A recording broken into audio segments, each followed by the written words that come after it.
ओम अज्ञानतिमिरान्धस्य ज्ञानाञ्जनशलाकया चक्षुरुन्मीलितं येन तस्मै श्रीगुरवे नमः। नमो ओम विष्णुपदाय कृष्णपृष्ठाय भूतले श्रीमते जयपदकस्मिन् नमः। नमो आचार्यपदाय कृपपदाय गौरवतदामोदाय नमः। नमो ओम विष्णुपदाय कृष्णपृष्ठाय भूतले श्रीमते भक्तिवेदान्त स्वामिनिति नमः। नमस्ते सरस्वती देवी गौरवाणी प्रचारिणे निर्विशेष शून्यवादी पाश्चात्य देशकारिणे ध्रुवे गौरचन्द्राय राधिकाय तदालयाय প্রকায় তদ্ভক্তায় রাধা হরিমণি মাতাজি পড়ুন। হরে কৃষ্ণ প্রভু, কত পেজ?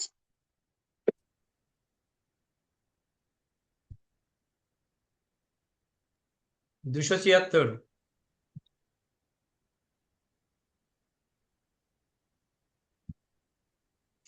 শুরু করুন। হরে কৃষ্ণ, প্রণাম প্রভু। প্রভু প্রহ্লাদের ওখান থেকে না হবে? ওখানে তো কালকে বন্ধ হয়েছিল। হ্যাঁ, ওখান থেকে মহাদেব তখন তাকে বললেন। হুম। এক মিনিট। পক্ষান্তরে আমাকে শিশু দেখে ভগবান বারবার রক্ষা করেছিলেন। প্রকৃতি ভক্ত হচ্ছে হনুমান, এবং হনুমান নিষ্ঠা সহকারে ভগবানের সেবা করেছিলেন। তখন নারদ মুনি হনুমানের কাছে গিয়ে হনুমানের মহিমা কীর্তন করতে শুরু করলেন। তা শুনে হনুমান কাঁদতে লাগলেন। কাঁদতে কাঁদতে বললেন, এমনিতে শ্রী রামচন্দ্রের বিরহে আমার হৃদয় বিদীর্ণ হচ্ছে, আর আপনি এসে এইভাবে কেন সেই বিরহের বেদনাটিকে আরো বেশি করে উত্তপ্ত করছেন? এই বলে হনুমান কাঁদতে লাগলেন। আমি যদি সত্যি ভগবানের কৃপা প্রাপ্ত হতাম, তাহলে কেন ভগবান তার সঙ্গ থেকে বঞ্চিত করলেন? আমি তার বিরহে আকুল হয়ে রয়েছি। ভগবানের প্রকৃত কৃপাপ্রাপ্ত হচ্ছেন পাণ্ডবরা। ভগবান নানানভাবে তাদের রক্ষা করেছেন, সঙ্গদান করেছেন। নারদ মুনি তা শুনে তখন হস্তিনাপুরে গেলেন পাণ্ডবদের স্থানে। সেখানে গিয়ে তিনি যখন পাণ্ডবদের গুণমহিমা বর্ণনা করতে লাগলেন, তখন পাণ্ডবরা লজ্জিত হয়ে বললেন, না না, আমরা ভগবানের ভক্ত কোথায়? আমরা তো ভগবানকে নানা রকম অসুবিধায় ফেলেছি। আমাদের জন্য ভগবানকে কত কষ্ট স্বীকার করতে হয়েছে।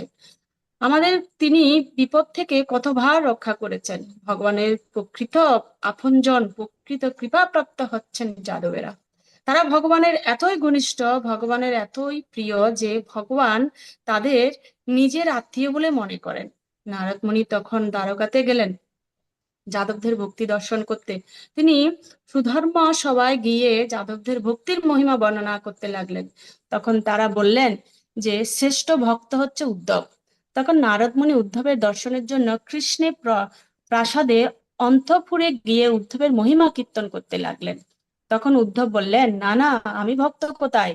অবশ্যই একটা সময় আমি ভাবতাম যে আমি ভগবানের মহান ভক্ত, কিন্তু কৃষ্ণ যখন আমাকে চিঠি দিয়ে গোপীদের কাছে বৃন্দাবনে পাঠিয়েছিলেন, তখন আমি বুঝতে পেরেছি যে তারাই হচ্ছে শ্রেষ্ঠ ভক্ত। নারদ মুনি দেখলেন কৃষ্ণ তখনও মাথা থেকে পা পর্যন্ত চাদর দিয়ে ডেকে শুয়ে আছেন। রোহিণী মাতা সহ সমস্ত মহিষীরা এবং বলরাম সেখানে আছেন। তারা পরস্পরের মধ্যে বলাবলি করছে যে কৃষ্ণের রাত্রিতে ব্রজে স্বপ্নে দেখে হৃদয়ে এত ব্যথিত হয়েছে যে বিছনা থেকে উঠেননি, তাই ব্রজবাসীদের বিরহে তিনি কাঁদছেন। তখন রোহিণী দেবী বললেন, ব্রজবাসীদের প্রতি যদি কৃষ্ণের এতই বিরহ বা আকুলতা থাকে, তাহলে কৃষ্ণ বৃন্দাবনে যায় না কেন? আর ব্রজবাসীরাও তার বিরহে ব্যথিত হয়ে আছে। তখন রুক্মিণী দেবী বললেন, কৃষ্ণ দিনের বেলায় সব সময় অন্যমনস্ক হয়ে থাকেন। মনে হয় যেন তার দেহটি এখানেই রয়েছে, কিন্তু মনটি পড়ে আছে বৃন্দাবনে। রাতেও ঘুমিয়ে ঘুমিয়ে কৃষ্ণ ব্রজবাসীদেরই কথা কেবলই বলেন। অর্থাৎ দিনের বেলায় কৃষ্ণ অন্যমনস্কই থাকেন, আর রাত্রে বৃন্দাবনের স্বপ্ন দেখেন এবং বৃন্দাবনে চলে যান। সেখানে কৃষ্ণ সখাদের সঙ্গ দেন, তার গাভীদের নাম ধরে ডাকেন, মা বাবাদেরও ডাকেন। বলরাম তখন বললেন, এটি কৃষ্ণের কপটতা। ব্রজবাসীদের কৃষ্ণ কেন এইভাবে ব্যতীত করে রেখেছেন? কেন তিনি সেখানে যাচ্ছেন না? তখন কৃষ্ণ কাঁদতে কাঁদতে বললেন বিছনা থেকে উঠে, আমি যদি পারতাম তাহলে এক্ষুনি চলে যেতাম, কিন্তু আমি যেতে পারছি না। এই বলে তিনি বলরামের গলা জড়িয়ে ধরে কাঁদতে লাগলেন। বলরাম এবং কৃষ্ণ মূর্ছিত হয়ে পড়লেন। তাদের মূর্ছিত হতে দেখে সমস্ত অন্তঃপুরবাসীরা উচ্চস্বরে ক্রন্দন করতে শুরু করলেন। ক্রন্দন শুনে উগ্রসেন মুকুমরা প্রমুখরা সুধর্ম সভা থেকে কি হয়েছে কি হয়েছে বলে ছুটে এলেন। তখন ব্রহ্মা গরুলকে ডেকে বললেন, তুমি কৃষ্ণ এবং বলরামকে পিঠে চড়িয়ে নববৃন্দাবনে নিয়ে যাও। নববৃন্দাবনে সমুদ্রের মধ্যে একটা দ্বীপ অবস্থিত। বিশ্বকর্মা বৃন্দাবনের মতো একটা নববৃন্দাবন সৃষ্টি করেছেন। সেখানে সমস্ত ব্রজবাসীরা আছে, সমস্ত গাভীরাও আছেন, ঠিক যেন সেই বৃন্দাবন। ব্রহ্মা তখন গরুলকে বললেন কৃষ্ণ বলরামকে নববৃন্দাবনে নিয়ে যেতে। তখন গরুল কৃষ্ণ বলরামকে তার পিঠে তুলে নিয়ে নববৃন্দাবনে গেলেন।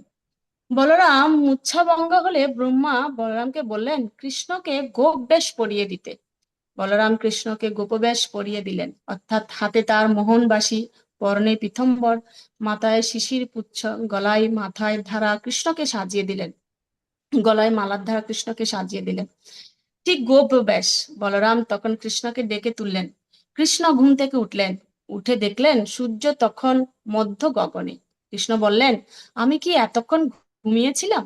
বলরামকে বললেন, জানো দাদা, এক এক মজার স্বপ্ন দেখেছি। আমি স্বপ্ন দেখেছি যে আমি কোনো একটা জায়গায় গিয়ে রাজা হয়ে গেছি এবং সেখানে 16,000 রাজকন্যার সঙ্গে আমার বিবাহ হয়েছে। বলরাম তখন কৃষ্ণকে বললেন, চলো, অনেক দেরি হয়ে গেছে, সকলে তোমার জন্য অপেক্ষা করছে, গোচারণে যেতে হবে। কৃষ্ণ তখন দেখলেন মা যশোদা সেখানে দাঁড়িয়ে আছেন। মা যশোদা কৃষ্ণকে কিছু বলছেন না দেখে কৃষ্ণ বললেন, মা, তুমি কি আমার উপর রাগ করেছো এত বেলায় উঠলাম বলে? এইভাবে কৃষ্ণ তার সঙ্গে কথা বলছেন। বলরাম তারা দিচ্ছে চলো। তখন কৃষ্ণ বলরামের সঙ্গে সঙ্গে ছুটতে লাগলেন, কিন্তু রাধারানীকে দেখে থমকে দাঁড়িয়ে তাকে প্রাণেশ্বরী বলে সম্বোধন এবং আলিঙ্গন করলেন। তা দেখে নারদ মুনি তখন বুঝতে পারলেন যে এই ব্রজবাসীরাই হচ্ছে শ্রেষ্ঠ ভক্ত এবং তার মধ্যে শ্রেষ্ঠ হচ্ছে রাধারানী। এইভাবে শ্রী চৈতন্য মহাপ্রভুর শিক্ষায় শ্রীল সনাতন গোস্বামী নিরূপণ করলেন শ্রেষ্ঠ ভক্ত কে। শ্রী চৈতন্য মহাপ্রভু বলছেন যে শ্রীমতী রাধারানী হচ্ছেন শ্রেষ্ঠ ভক্ত। কিন্তু কেন, কিভাবে, কোন যুক্তিতে? কোনো প্রমাণ নেই রাধারানীর শ্রেষ্ঠ, কোন প্রমাণে রাধারানীর শ্রেষ্ঠ ভক্ত? ছিল সনাতন গোস্বামী উপরোক্ত বর্ণনার মাধ্যমে সেগুলো প্রতিষ্ঠা করলেন। ওকে, অনেক ধন্যবাদ। এবারে আসি আমরা মূল কথায়। গতকালকে আর আজকে শ্রেষ্ঠ ভক্ত খুঁজতে খুঁজতে খুঁজতে খুঁজতে লাস্টে একটা জায়গা খুঁজে পাওয়া গেছে, সেটা হচ্ছে বৃন্দাবন, ব্রজগোপিকারা। তার মধ্যে রাধারানী হচ্ছে শ্রেষ্ঠ। প্রত্যেকেই শ্রেষ্ঠ শ্রেষ্ঠ বলছে, তো সবাই বলছে না। এটাই একটা বড় শিক্ষণীয় আমাদের। ওকে, তারপরে সর্বর্প মাতাজি করুন। হরে কৃষ্ণ প্রভু প্রণাম। পর্ব 6, জগতে কৃষ্ণ ভক্তি প্রচার। গৌড়ীয় বৈষ্ণব ধর্মের ঐতিহ্য অনেকদিন ধরে চলে আসছে। ভগবান ব্রহ্মাকে প্রথম এই জ্ঞান দান করেছেন, এই ব্রহ্মাণ্ডের মধ্যে সর্বশ্রেষ্ঠ যিনি, তিনি হচ্ছেন বৈষ্ণব। তিনি হচ্ছেন আমাদের গুরুদেব। তার থেকে আমাদের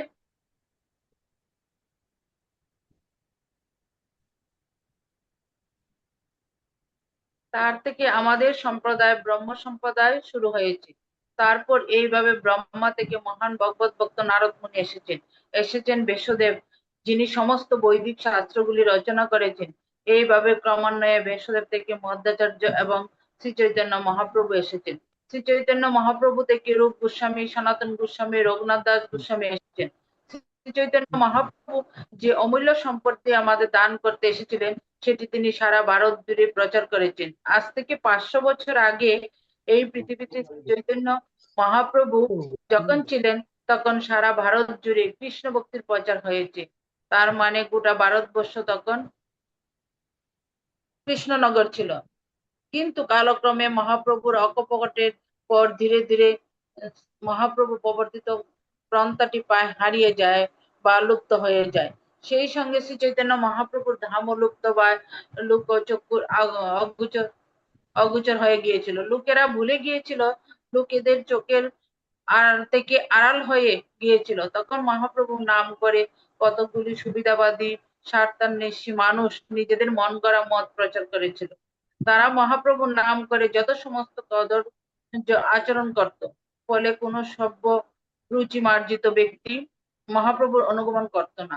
তারা মনে করত এই সমস্ত অবৈধ আচরণগুলো হচ্ছে মহাপ্রভুর প্রবর্তিত মত বা পথ। সেই সময় ছিল ভক্তিবিনোদ ঠাকুর আবির্ভূত হন। ছিল ভক্তিবিনোদ ঠাকুর এখানে এসে পুনরায় কৃষ্ণ ভক্তির প্রচার শুরু করেন। ছিল ভক্তিবিনোদ ঠাকুর হলেন ভগবানের নিত্য পার্শ্বদ, কিন্তু লীলাচ্ছলে তিনি ভাব করেন যেন মহাপ্রভুকে জানেন না বা মহাপ্রভুর মত কি সেটা সম্বন্ধে অবগত নন। তারপর ছিল ভক্তিবিনোদ ঠাকুর যখন উড়িষ্যা ছিলেন, তখন তিনি এক বৈষ্ণবের কাছ থেকে শ্রী চৈতন্য মহাপ্রভু সম্পর্কে অবগত হন। আর আর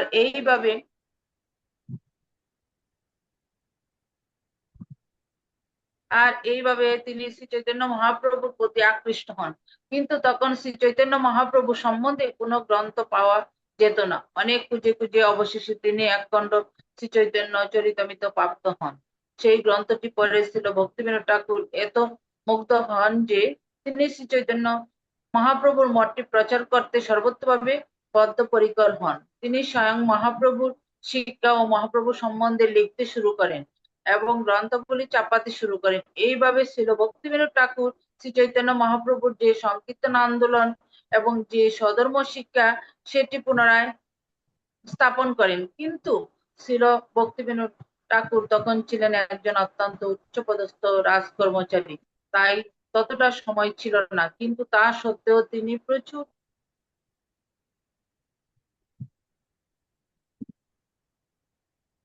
গ্রন্থাবলী লিখেছেন। তিনি প্রতিদিন ভগবানের নাম জপ কীর্তন করতেন, রাতের বেলা 4 ঘন্টার মতো ঘুমাতেন। এইভাবে ভক্তিবিনোদ ঠাকুর ভগবানের বাণী প্রচারে বদ্ধপরিকর হয়েছিলেন। প্রচার কার্যে তার অক্ষমতা অনুভব করে তিনি জগন্নাথের কাছে প্রার্থনা করেছিলেন তিনি যেন তাকে একজন উপযুক্ত সহায়কারী পাঠান। তারই প্রার্থনা অনুসারে জগন্নাথ দেবের কৃপায় ছিল ভক্তি সিদ্ধান্ত সরস্বতী ঠাকুর তার পুত্র রূপে আবির্ভূত হন। ছিল ভক্তি সিদ্ধান্ত সরস্বতী ঠাকুর কালক্রমে ছিল ভক্তিবিনোদ ঠাকুরের ধারাটি সারা ভারত জুড়ে প্রচার করেন। ছিল ভক্তি সিদ্ধান্ত সরস্বতী ঠাকুরের পরে ছিল প্রভুপাদ, অর্থাৎ আমাদের পরম আরাধ্য গুরুদেব ছিল অভয়চরণ বিদ্যা ভক্তিবেদান্ত স্বামী প্রভুপাদ এসে ছিল ভক্তি সিদ্ধান্ত ঠাকুরের ইচ্ছা অনুসারে সারা পৃথিবী জুড়ে কৃষ্ণ ভক্তির প্রচার করেন। আজ থেকে 500 বছর আগে শ্রী চৈতন্য মহাপ্রভু ভবিষ্যৎবাণী করেছেন যে পৃথিবীর প্রতিটি গ্রামে ও নগরে কৃষ্ণ ভক্তি প্রচার হবে। 500 বছর আগে মানুষ ভাবতেই পারতো না সারা পৃথিবী জুড়ে কৃষ্ণ ভক্তির প্রচার হবে। শ্রী চৈতন্য মহাপ্রভু হচ্ছেন ভগবান। ভগবান যা বলেছেন তা সত্যি হবে। তার বাণী প্রচারের জন্য তিনি ছিল প্রভুপাদকে পাঠিয়েছিলেন। প্রভুপাদ 70 বছর বয়সে প্রায় নিঃস্ব অবস্থায় আমেরিকায় গিয়েছিলেন। সেখানে প্রচুর খরচ, ওখানকার একদিনের যা খরচ তা আমাদের এখানে 1 মাসের খরচের সমান। সেই রকম একটি পরিস্থিতিতে ছিল প্রভুপাদ সেখানে যান। তিনি কেবলমাত্র 12 বছরের মধ্যে সারা পৃথিবী জুড়ে কৃষ্ণ ভক্তি প্রচার করেন, যা একটি অসম্ভব ব্যাপার। ভগবানের কৃপায় প্রভুপাদ এই অলৌকিক কার্যটি সম্পন্ন করলেন। ওকে, হরে কৃষ্ণ। হরে কৃষ্ণ।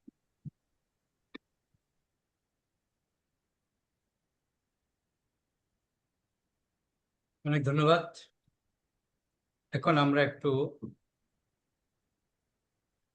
এই যে অধ্যায়টা আমরা পড়লাম, পুরো ভক্তিসার গুরু মহারাজের যে অধ্যায়, বিভিন্ন পয়েন্ট নিয়ে যিনি আলোচনা করলেন, এর মধ্যে আমরা অনেকগুলি পয়েন্ট পেয়েছি। তার মধ্যে সব থেকে ভালো কোনটা লেগেছে আপনার? শুনবো আমরা একটু একটু সবার কাছ থেকে। এই যে আমরা ভক্তিসার গুরু মহারাজের অনেকগুলি পয়েন্ট নিয়ে আলোচনা করেছি, অনেকগুলি পয়েন্টের মধ্যে কি কি ছিল? বিশেষত আমাদের এই যে গতকাল এবং আজকে যেটা আমরা শেষ করলাম, শ্রেষ্ঠ ভক্ত, এরকম মহারাজ অনেকগুলি পয়েন্ট আলোচনা করেছেন। তার মধ্যে 1 নম্বর ছিল ভবসাগর পার হওয়ার বিশাল জাহাজ ইসকন। এই যে একটা একটা পয়েন্ট দেখুন, এগুলি কিন্তু আমরা যদি কোথাও প্রচার করতে যাই না, আপনি কিন্তু এগুলো পড়ে গেলেও হয়ে যাবে। এগুলো পড়ে গিয়ে যদি আপনি বলেন, তা তো অনেক কিছু। তার শিরোনামটা দেখুন, মহারাজের কি কি পয়েন্ট আছে। 1 নম্বর পয়েন্ট কি ছিল? ভবসাগর পার হওয়ার বিশাল জাহাজ হচ্ছে ইসকন। দ্বিতীয় হচ্ছে মহাবদন্য অবতার শ্রী চৈতন্য মহাপ্রভু। তৃতীয় হচ্ছে দুর্জনগণের পাপ খণ্ডনের জন্য শ্রী সচেতনের আবির্ভাব। 4 হচ্ছে অত্যন্ত দুর্লভ প্রেম পরিবারের দান। 5 নম্বর মন লাগামটি কৃষ্ণের হাতে দিন। 6 নম্বর শাস্ত্রসম্মত বুদ্ধিবৃত্তির অনুশীলন। 7 নম্বর যথার্থ বুদ্ধিমান হওয়ার উপদেশ। 8 আগুনের মধ্যে লোহাটিও আগুন হয়ে যায়। 9 ভগবানের দিব্য নাম কীর্তনের গুরুত্ব। 10 শ্রী নিত্যানন্দ প্রভুর কৃপা লাভের মূল্য। 11 ব্রহ্মচর্য পালনের সুফল। 12 বেদের উদ্দেশ্য হচ্ছে ভগবানকে জানা। 13 মায়ার বন্ধন থেকে মুক্তি, জড়জীবন। 14 হচ্ছে জড়জীবন ও আধ্যাত্মিক জীবন। 15 হচ্ছে দিব্য জ্ঞান কি। এখানে কিন্তু দুটো পয়েন্ট একসাথে আছে, আপনি জড়জীবনও জানতে পারবেন, আধ্যাত্মিক জীবনও জানতে পারবেন। কিন্তু লাস্ট ফিনিশিং কি বলে, দিব্য জ্ঞানটা কি সেটাও জানতে পারবেন। এটার সাথে এটা সামঞ্জস্য আছে 14 আর 15-এর সাথে। 16 নম্বর আসরিক লোকেরা সর্বদা ভগবানের বিরোধী, কলির আক্রমণে কলহ।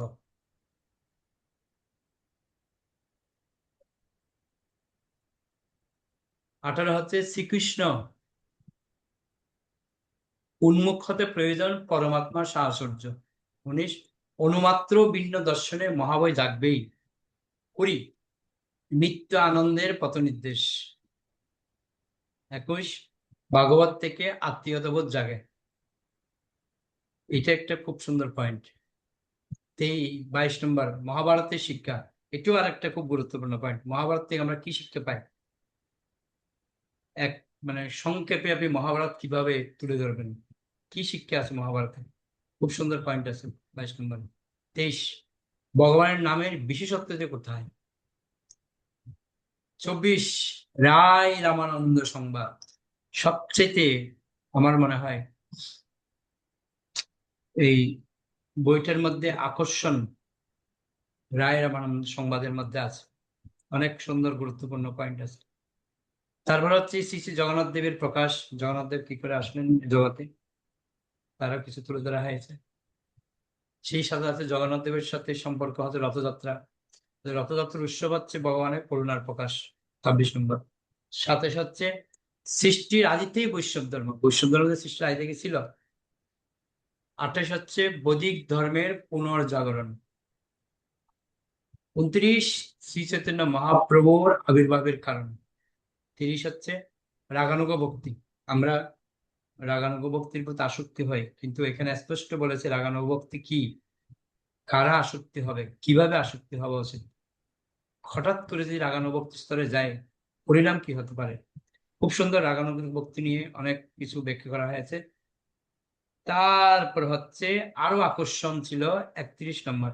এই রাগানুগ ভক্তির সাথে 31 নম্বরের সাথে অনেক সামঞ্জস্য আছে। সেটা হচ্ছে কি, রাগানুগ ভক্তির মূল হচ্ছে শ্রীমতী রাধারানী, আর ভগবানের শ্রেষ্ঠ ভক্ত হচ্ছে কি শ্রীমতী রাধারানী এবং বৃন্দাবনের গোপীরা। মাধুর্য রস হচ্ছে সর্বশ্রেষ্ঠ রস। তো এইটার সাথে সামঞ্জস্য রাখতে গিয়ে 30 আর 31 রাগানুগ ভক্তি আর ভগবানের শ্রেষ্ঠ ভক্তকে খুব সুন্দর ব্যাখ্যা করেছে। আর জগতের মধ্যে কৃষ্ণ ভক্তির প্রচার কি করে আসলো তারও খুব সুন্দর ব্যাখ্যা তুলে ধরেছেন। আশা করি আপনারা পুরো অধ্যায়টা মোটামুটি ক্লিয়ার হলো আপনাদের। আগামীকাল আমরা পড়ব নতুন অধ্যায়, শ্রীমৎ গোস্বামী গুরু মহারাজের পদত্ব প্রবচন থেকে আমরা অনেক কিছু শিক্ষা পাবো আশা করছি। প্রথমে শুরু হচ্ছে রাম রাজত্ব দিয়ে শুরু আগামীকাল। তো আমি আপনাদের কাছ থেকে শুনবো সংক্ষেপে এই যে এতগুলো অধ্যায়ে বললাম, এখান থেকে পড়ে আপনার জীবনে কি কোনো কিছু পরিবর্তন হয়েছে কি, সেটা আমি শুনতে চাই একটু। এই যে আমরা প্রতিদিন পড়ছি, এগুলো পড়ে আপনার কোনো লাভবান হচ্ছে কি, বা কোনো জায়গায় আপনার কোনো পরিবর্তন হয়েছে কি, কি মনে করছেন আপনি? এই যে আমরা প্রতিদিন পড়ছি অধ্যায়গুলো, এগুলো আপনার কি প্রচারের কাজে কোনো ব্যবহৃত হচ্ছে কি, বা আপনার বক্তৃতা আরো কি এগিয়ে নিয়ে যাচ্ছে কি? যদি আপনি কিছু বলতে চান বলতে পারেন। ওকে, হ্যান্ড রাইজ করে বলতে পারেন। এই একটা বিষয়। দ্বিতীয় একটা বিষয় হচ্ছে, আমরা মোটামুটি 3 ভাগের 2 ভাগ আজকে আমরা শেষ করে দিলাম। আর আগামীকাল হচ্ছে আমাদের নতুন অধ্যায়ে আমরা যাব। আশা করি আরো আনন্দ পাবো আমরা।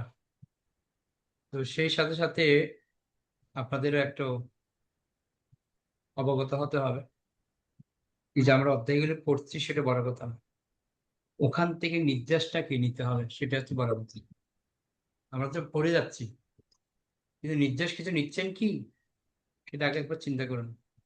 এই যে আমরা ভগবানের শ্রেষ্ঠ ভক্ত কে, কালকে আমরা একটা খুব আকর্ষণে ছিলাম, কে শ্রেষ্ঠ ভক্তটা, কে কাকে বলা হচ্ছে।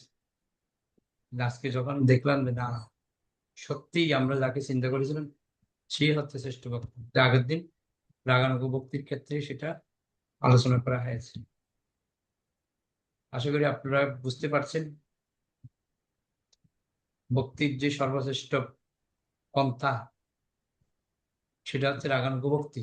সর্বশ্রেষ্ঠ পন্থা হচ্ছে রাগানুগ ভক্তি, কিন্তু রাগানুগ ভক্তি সর্বশ্রেষ্ঠ পন্থা হলেও এক লাফে আমরা উঠতে পারবো না, সেজন্য ক্রমান্বয়ে আমাদেরকে উঠতে হবে। সেজন্য মাধুর্য ভক্তি, এই যে মাধুর্য রস, সেটা হচ্ছে সর্বশ্রেষ্ঠ রস।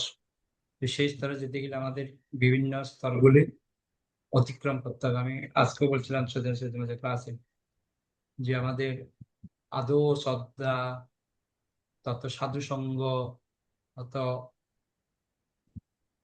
অনত্ত নিবৃত্তি, তারপর হবে ভজন ক্রিয়া, তারপর নিষ্ঠা, রুচি, আসক্তি, তারপর হচ্ছে রাগানুগস্তর ভাব, তারপর প্রেম। এই স্তরে যেতে গেলে আমাদেরকে অনেকগুলো স্টেপ ক্রস করতে হবে। ওকে, কেউ বলতে চান কিছু, 2 এক কথায়? আমার এই অধ্যায়টা পরে খুব ভালো লাগলো। এখান থেকে আমি অনেক কিছু শিক্ষা পেলাম, বা আমি আমার জীবনে অনেক কিছু প্রয়োগ করতে পেরেছি। কোনো অধ্যায় পরে আপনার কিছু ভালো লেগেছে কি, শুনে ম্যাডাম মাতাজি বলুন। হরে কৃষ্ণ প্রভু, প্রণাম প্রভু। এই যে শ্রেষ্ঠ ভক্তকে, সেটা সেটা তো জানতামই আগে, তাও এখানে সুন্দর করে বর্ণনা করা আছে। তো অনেক সময় দেখা যায় অনেকে বলেন যে রাধা কৃষ্ণের প্রেমকে নিয়ে অন্য কোনো কিছুর সাথে তুলনা করে, কিন্তু এখানে রাধারানীর স্থানটা কোথায় সেখানে স্পষ্ট করে বলে দিয়েছে যে রাধারানী হলেন কেউ না, অন্য কেউ না, উনি হলেন ভগবানের সব থেকে শ্রেষ্ঠ ভক্ত। ভক্তকেই ভগবান কতটা ভালোবাসেন সেটা এখানে প্রমাণ করা হয়েছে। এখানে মানে এখানে নারী পুরুষ বলে কোনো ব্যাপার নেই, এখানে ভক্তকে প্রায়োরিটি দিচ্ছে ভগবান। সেই জিনিসটা এখানে খুব সুন্দর বর্ণনা আছে, এটা বলা যায় প্রভু সবাইকে। হরে কৃষ্ণ, প্রণাম প্রভু। ধন্যবাদ। রাধা হরিমণি মাতাজি। হরে কৃষ্ণ। প্রভু, এখানে মহারাজের যে 32টা রেসেন্ট আমরা আলোচনা করলাম বা পড়লাম, তো এটা সবটা মিলে মনে হচ্ছে লাড্ডুর মতো, যেদিকে কামড় দেবে নিশ্চিত, কোনোটার থেকে কোনোটা ফেলার নয়।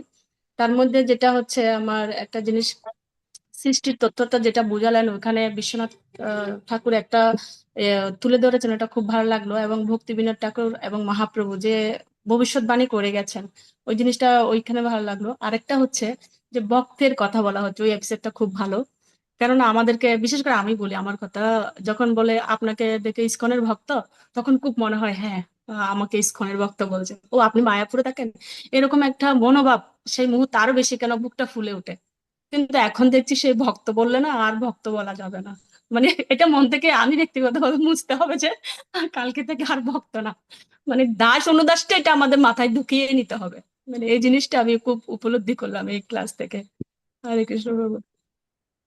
দিও সুন্দর শিক্ষণীয় বিষয় আছে আমাদের জন্য এখানে, একটা একটা খুব সুন্দর সুন্দর পয়েন্ট ব্যাখ্যা করছে আমাদের জন্য। ওকে, আর কি বলতে চান? কোনো পয়েন্ট আপনার ভালো লেগেছে? ওকে, তাহলে আমরা বৈষ্ণব প্রণাম করে শেষ করি। বাঞ্ছা কল্পতরুভ্যশ্চ কৃপা সিন্ধুভ্যেব চ পতিতানাং পাবনেভ্যো বৈষ্ণবেভ্যো নমঃ। আমাদের বৈষ্ণব বৃন্দা কি জয়, নিতাই গৌর প্রেমানন্দে হরি।